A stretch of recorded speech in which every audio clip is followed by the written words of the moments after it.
Hello বন্ধুরা, আমি আবির। তো আগের দিন যে প্রেমানন্দ মহারাজের আমি স্কেচটা করেছিলাম সেটার আজকে কালার করার পর্ব। তো এটার আরও দুটো পার্ট আসবে, তো এটা কালারিং পার্ট 1। তো প্রথমে আমি প্রেমানন্দ মহারাজজির যে মাথায় যে হলুদ রঙটা থাকে সেই হলুদ রঙটা ডিপ ইয়েলো কালার দিয়ে করছি, এবং লাইট এফেক্ট আর ডার্ক এফেক্ট যেখানে যেখানে রয়েছে সেখানে সেখানে আমি সেটা সেভাবে দেওয়ার চেষ্টা করছি।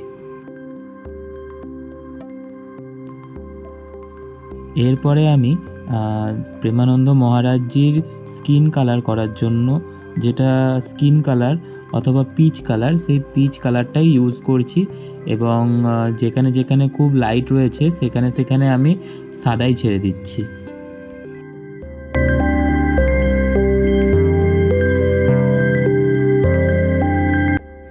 কিছু কিছু জায়গায় ডার্ক এফেক্ট দেওয়ার জন্য স্কিন টোনে আমি পিঙ্ক কালারের ইউজ করছি, কারণ ওনার স্কিন টোনটা প্রচুর পরিমাণে লাইট, এই জন্য আমি পিঙ্ক কালার ইউজ করছি। কিভাবে করছি আর কিভাবে ব্লেন্ড করছি সেটা দেখো।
আর একটু পরিমাণ ডার্ক করার জন্য আমি পিঙ্ক কালারের জায়গায় একটু হালকা রেড কালার ইউজ করছি, সামান্য পরিমাণ সেটা।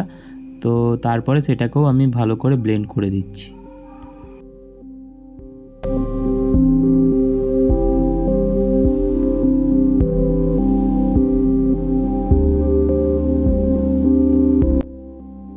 এরপরে ব্রাউন কালারের গ্লাস মার্কিং পেন্সিল দিয়ে আমি নাকের অংশটি এবং আইব্রোর যে অংশটি রয়েছে এবং চোখের নিচে যে হালকা ডার্ক টোন রয়েছে সেগুলোতে ব্রাউন কালার দিয়ে আমি শেডিং করে নিচ্ছি, এবং সেটাকেও ভালো করে ব্লেন্ড করে দিচ্ছি।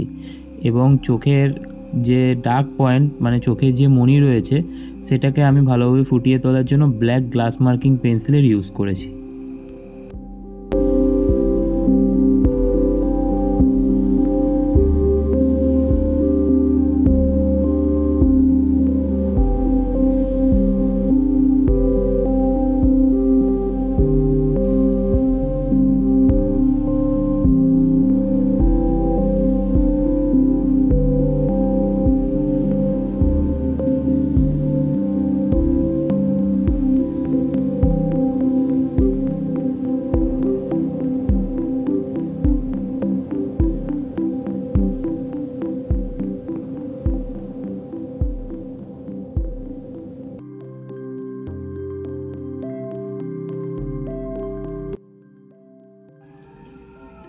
এরপরে গোপের পার্টটা করার জন্য প্রথমে আমি ব্ল্যাক কালারের গ্লাস মার্কিং দিয়ে গোপের ডাইরেকশন ওয়াইজ ব্ল্যাক হালকা হালকা শেডিং দিয়ে দিচ্ছি। এর উপরে আমি সাদা কালারের গ্লাস মার্কিং পেন্সিল ইউজ করছি। তারপরে আমি ব্লেন্ডিং করে নিচ্ছি যাতে ভালোভাবে দাড়ির কালারটা ফুটে ওঠে।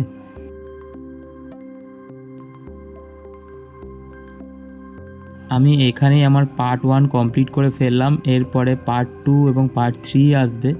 অবশ্যই কেমন লাগছে কমেন্ট সেকশানে জানাও, আর সাবস্ক্রাইব করে পাশে থেকো।